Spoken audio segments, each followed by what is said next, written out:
کتنے ہی سینئرز اور جونیئرز اس کے دوست بن چکے تھے، جن میں سے ایک رمشا اور مہوش بھی تھی۔ اتفاق سے دونوں ہی اشتیاق احمد کی گرویدہ ہو گئی تھی، جبکہ اشتیاق کے دل میں مہوش کے لیے محبت کی چنگاری سر اٹھانے لگی تھی، لیکن وہ مہوش پر عیان نہیں کرنا چاہتا تھا۔ انہی دنوں کالج انتظامیہ کی طرف سے پکنک پارٹی کا اعلان ہوا اور اس پارٹی میں شمولیت کرنے والے طلباء و طالبات کو جلد از جلد انٹری کروانے کا کہا گیا۔ اشتیاق احمد نے بھی اپنا نام لکھوا لیا۔ اس کی دیکھا دیکھی رمشا اور مہوش سمیت کتنے ہی دو شیزاؤں نے اپنا نام لکھوایا۔ ٹھیک 3 دن کے بعد کالج کی بس میں سوار طلباء و طالبات سمیت 3 لیکچرار اور ایک فیمیل لیکچرار سب کو دبا کے نواح میں موجود شاہین آباد کی پہاڑیوں کی طرف جا رہے تھے۔ شاہین آباد کی پہاڑیوں کے بارے میں مشہور ہے کہ ان پہاڑیوں کا پتہ نہیں چلتا کہ کہاں پختہ پہاڑی ہے اور کہاں ریتلی۔ قریب سے دیکھنے پر بھی وہ پختہ پہاڑی یا پہاڑ ہی دکھائی دیتی ہے، لیکن پتہ نہیں چلتا اور یکلخت ریتلی جگہ پر پاؤں پڑنے کی دیر ہوتی ہے۔ وہ خونی پہاڑیاں انسان کو چٹ کر جاتی ہیں۔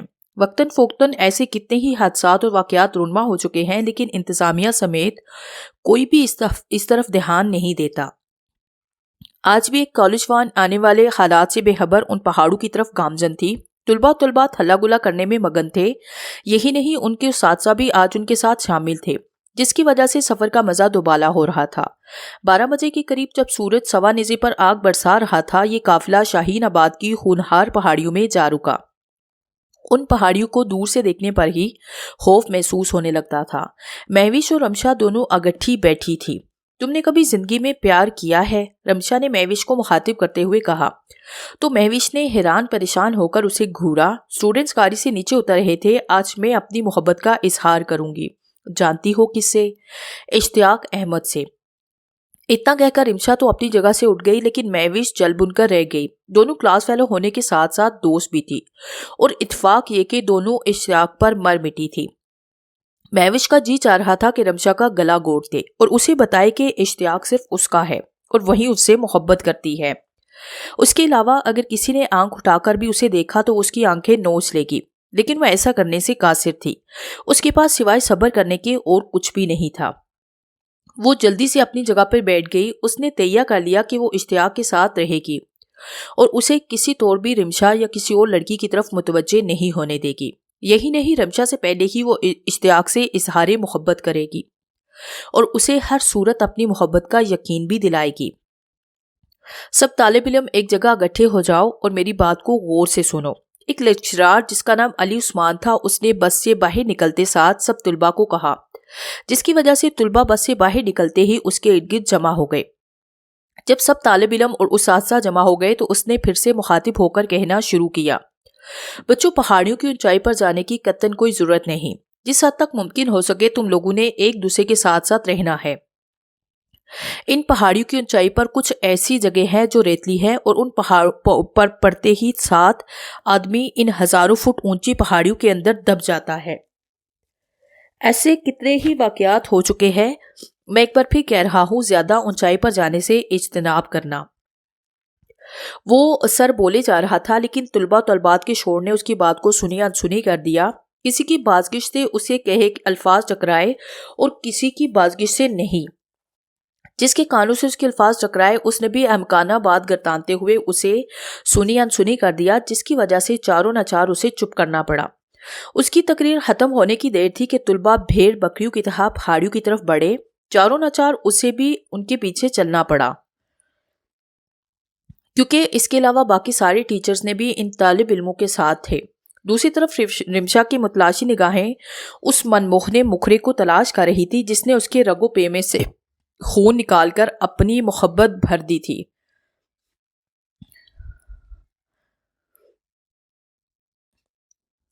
تبھی اس نے ایک ناقابل فراموش اور ناقابل یقین منظر دیکھا۔ اشتیاق اس سے چندہ بلندی پر تھا اور اس نے مہوش کا ہاتھ تھام رکھا تھا۔ وہ مہوش کو سہارا دیے اوپر لے جا رہا تھا۔ دونوں کافی خوشگوار موڈ میں تھے، لیکن یہ سب کچھ رمشا کی برداشت سے باہر تھا۔ اگر وہ دونوں نیچے ہوتے اور اس کی دسترس میں ہوتے تو رمشا مہوش کو پاؤں سے پکڑ کر دوسری طرف گہری کھائیوں کی نظر کر دیتی۔ اس کے دل و دماغ میں مہوش کے لیے نفرت کے سلگتے ہوئے الاؤ سر ابھارنے لگے۔ وہ جان چکی تھی کہ مہوش اشتیاق کی قربت کی خواہش مند ہے، اس لیے اسی کے ساتھ ہے۔ حالانکہ وہ اس سے بات بھی کر چکی تھی کہ اس نے مہوش کے سامنے اپنی محبت کا اظہار کیا تھا۔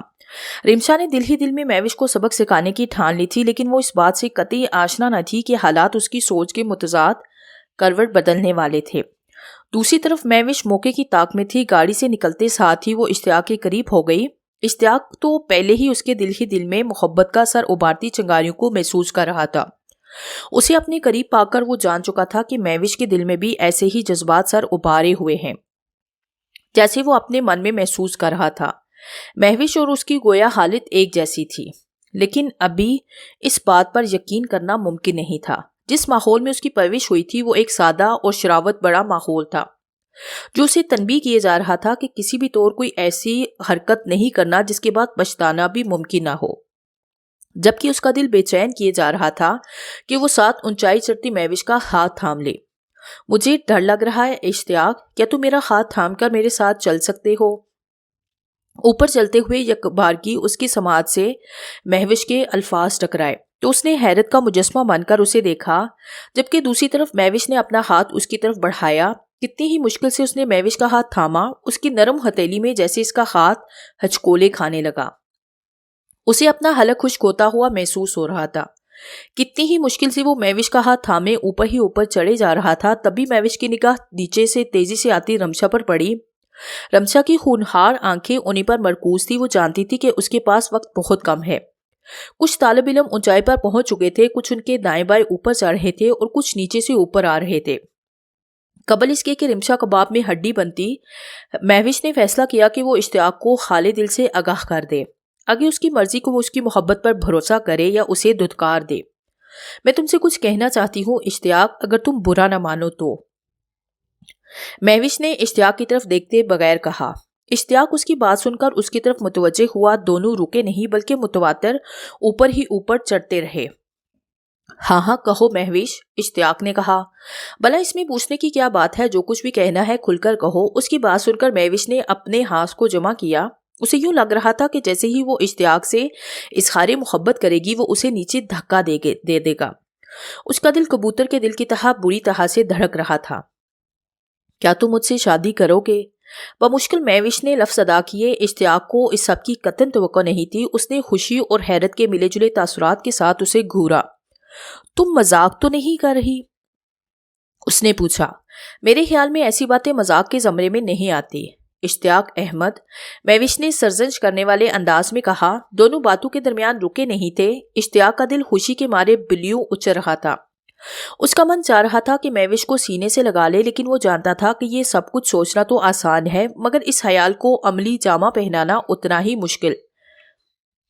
سچ پوچھو تو میں بھی تم سے بہت محبت کرتا ہوں، لیکن میں ڈرتا تھا کہ تم سے اظہار محبت کرنا الٹا میرے گلے میں توک بن کر نہ لٹک جائے۔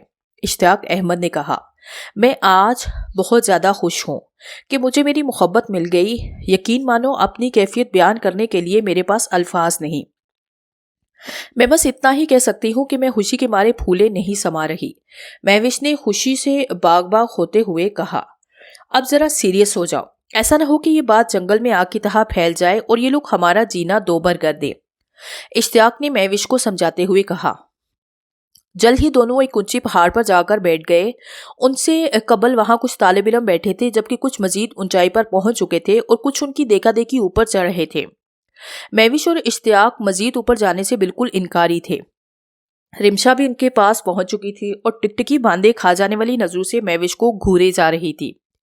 کیا بات ہے رمشا، تم اتنے غصے میں کیوں دکھائی دے رہی ہو؟ اشتیاق نے رمشا کی آنکھوں میں سر ابھارتی ہوئی مہوش کے لیے نفرت دے کر پوچھا تو رمشا نے چونک کر اشتیاق احمد کو کہا۔ کیا تم اب کچھ وقت مجھے دے سکتے ہو اشتیاق احمد؟ رمشا نے پوچھا تو اشتیاق سریلا مسکرایا، جبکہ مہوش تاؤ کھا کر رہ گئی۔ دوستوں کے لیے میرے پاس ٹائم ہی ٹائم ہے رمشا، کہ تمہیں کوئی مسئلہ ہے؟ اگر ایسی کوئی بات ہے تو کھل کر بتاؤ، شرمانے کی قطعاً کوئی ضرورت نہیں، اشتیاق نے کہا۔ اس کی بات سن کر رمشا نے ایک تائرانہ نگاہ مہوش پر ڈالی۔ مہوش کھا جانے والی آنکھوں سے رمشا کو تکے جا رہی تھی۔ اس کا بس نہیں چل رہا تھا، ورنہ وہ اپنے سامنے بیٹھی رمشا کے پیٹ میں ایک بھرپور لات رسید کر دیتی اور رمشا کا کچومر نکل جاتا۔ مجھے تم سے کچھ کہنا ہے، بہت خاص بات جو اکیلے میں کہنا چاہتی ہو۔ میں ڈسٹربنگ برداشت نہیں کر سکتی۔ اگر تم میرے لیے کچھ ٹائم نکالو تو اوپر آ جاؤ، میں تم سے کچھ بات کرنا چاہتی ہوں۔ رمشا نے اشتیاق کی طرف الفت بھری آنکھوں سے دیکھتے ہوئے کہا۔ اشتیاق اس کی آنکھوں کا مطلب سمجھ چکا تھا۔ دیکھو رمشا، پلیز ڈونٹ مائنڈ، مگر اب مزید اوپر جانے کی سخت باقی نہیں۔ مہوش کو بھی اپنی دوست ہی سمجھو، یہ بھی تو ہماری کلاس فیلو ہی ہے، تم جو کچھ بھی کہنا چاہتی ہو بنا کسی جھجک کے کہو۔ اشتیاق احمد نے حالات کی نزاکت کو ملحوظے ہاتھے رکھتے ہوئے کہا۔ وہ جانتا تھا کہ اگر وہ یہاں سے اٹھ کر رمشا کے ساتھ 2 قدم بھی چل دیا تو مہوش کے دل میں اس کے لیے نہ جانے کیسے کیسے خیالات جنم لے سکتے ہیں۔ ممکن ہے وہ اسے دھوکے باز یا فراڈیا قرار دے دے، اور یہی بات اسے گوارا نہیں تھی۔ وہ کسی طور پر بھی اسے کھونا نہیں چاہتا تھا۔ تم سمجھ کیوں نہیں رہے اشتیاق؟ مجھے تم سے اکیلے میں بات کرنی ہے۔ رمشا نے بمشکل تمام اپنے غصے قابو کرتے ہوئے کہا۔ وہ ضدی لڑکی تھی، لیکن پہلی بار خود کو کسی کے سامنے مجبور اور بے بس دیکھ رہی تھی۔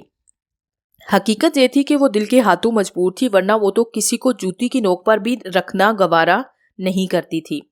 لیکن وہ کر بھی کیا سکتی تھی؟ اس کی ضد اور ہٹ ڈرمی محبت کے سامنے بے معنی تھی۔ میں تم سے بہت محبت کرتی ہوں اشتیاق احمد، اور مجھے یقین ہے کہ تم بھی مجھ سے اتنا۔ یہ کہہ کر رمشا نے اپنا فکرہ ادھورا چھوڑ دیا، اور اس کی سوالیہ نگاہیں اشتیاق احمد کے چہرے پر جم گئی تھی۔ شرم نہیں آتی تمہیں ایسی گھٹیا باتیں کرتے ہوئے؟ اشتیاق احمد کی جگہ مہوش غصے سے پیچ و تاب کھا کر بولی۔ مہوش کی بات سن کر جہاں رمشا کو حیرت ہوئی، وہیں اشتیاق بھی حیرت سے اسے دیکھا۔ قبل اس کی کہ مہوش مزید کچھ کہتی، رمشا نے اسے ٹوک دیا۔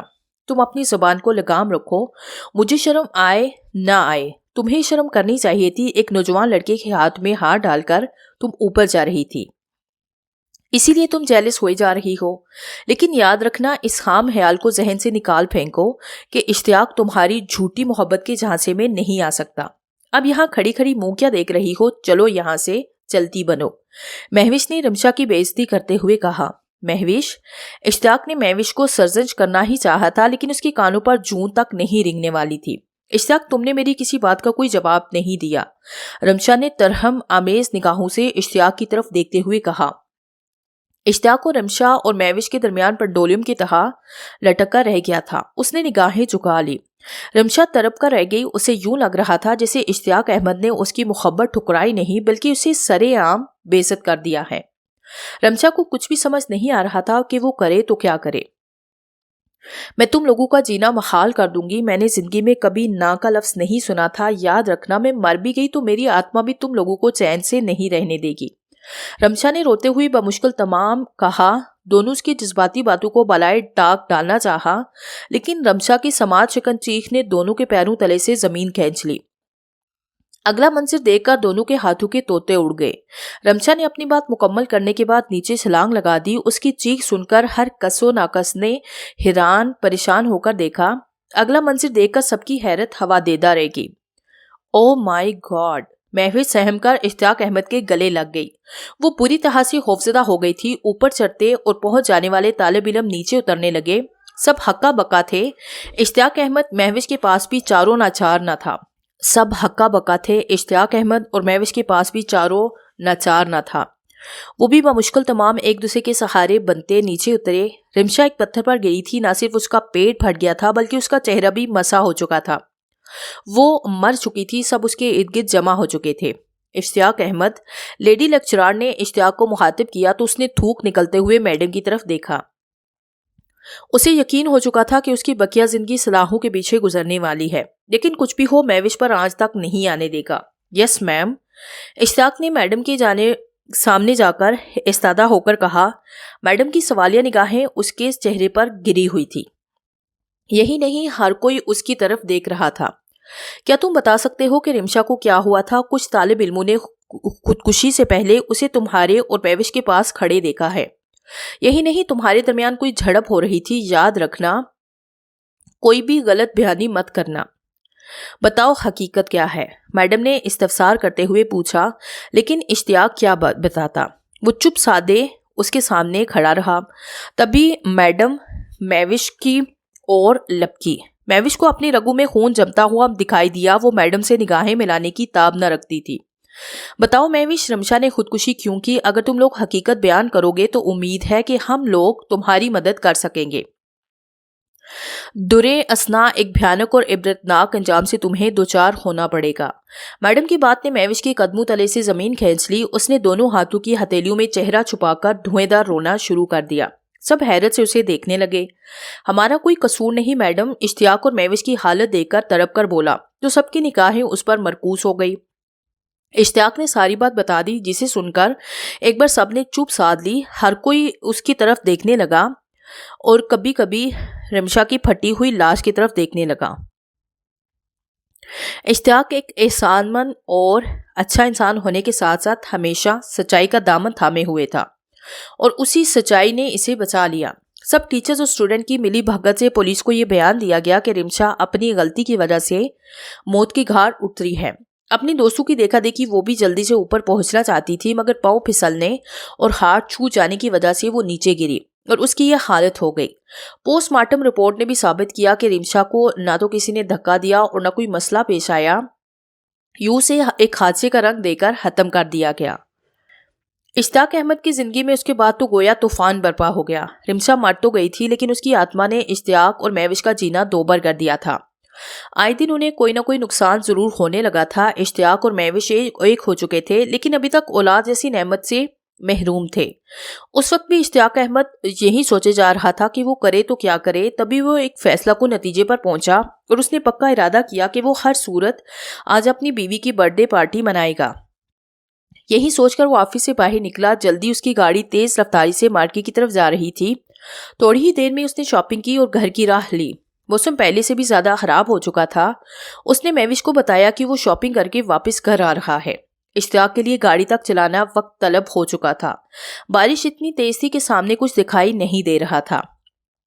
اشتیاق احمد اس وقت ایک موڑ کاٹ رہا تھا جب ایک تیز رفتار ٹرک نے اس کی گاڑی کو اتنی زور سے ٹکر ماری کہ اس کی گاڑی ہوا میں 2-3 کلا بازیاں کھا کر زمین پر گری۔ گاڑی کا ستیہ ناش ہو کر رہ گیا تھا۔ اس کا سر بری طرح سے اسٹیئرنگ سے ٹکرایا۔ گاڑی کے ٹوٹے شیشے اس کے جسم میں کئی جگہ گھس گئے۔ ایک سماج شکن چیخ اس کے حلق سے خارج ہوئی اور وہ دنیا و مافیہا سے بے خبر ہوتا چلا گیا۔ اشتیاق احمد نے جب اپنی آنکھیں کھولی تو خود کو ہاسپٹل کے بیڈ پر پایا۔ مہوش اس کے سرہانے بیٹھی تھی اور اس کے بالوں میں انگلیاں پھیر رہی تھی۔ اس کی آنکھیں نم آلود تھی۔ اشتیاق کو ہوش میں آتا دیکھ کر مہوش خوشی سے نہال ہو گئی۔ وہ فوراً ڈاکٹر کو بلا لائی۔ ڈاکٹر نے اشتیاق احمد کو چیک کرنے کے بعد ان کی ڈھارس بندائی کہ اس کی حالت خطرے سے باہر ہے۔ اشتیاق اور مہوش کے گھر والے بھی وہاں موجود تھے۔ مہوش نے ٹرک والے کو بے قصور کہہ کر معاف کر دیا، کیونکہ وہ جانتی تھی کہ اصل قصور ٹرک ڈرائیور کا نہیں۔ اشتیاق کو ڈسچارج کر دیا گیا تھا۔ اس کے بھائی نے اسے سہارا دیا اور اپنی گاڑی میں لا بٹھایا۔ مہوش بھی اس کے قریب بیٹھی تھی۔ اشتیاق کے بھائی نے گاڑی ڈرائیو کرنا شروع کی۔ وہ کمینی ایک بار پھر جیت گئی، مہوش نے نم آلود لہجے میں کہا۔ تو اشتیاق اس کی طرف متوجہ ہوا۔ اسے اپنی بیوی کی آنکھوں میں ادھورے سپنے دکھائی دیے۔ اس نے اس کی بات کو کوئی جواب نہ دیا۔ اس نے منہ پھیر کر آئینے سے باہر دیکھنا شروع کیا۔ وہ سوچے جا رہا تھا کہ پتہ نہیں کب تک ان کی خوشیاں یوں ہی ادھوری رہیں گی۔ پتہ نہیں اولاد جیسی نعمت بھی ان کے مقدر میں لکھی ہے یا نہیں۔ دوسرے ہی لمحے اس کی نگاہیں آسمان کی طرف اٹھ گئی۔ 2 موٹے موٹے اتھرو اس کی آنکھوں سے نکل کر اس کے گالوں کو چھوتے اس کی گود میں جا گرے۔ اس نے ایک ٹھنڈی سانس خارج کرتے ہوئے اپنی آنکھوں کو بند کر لیا۔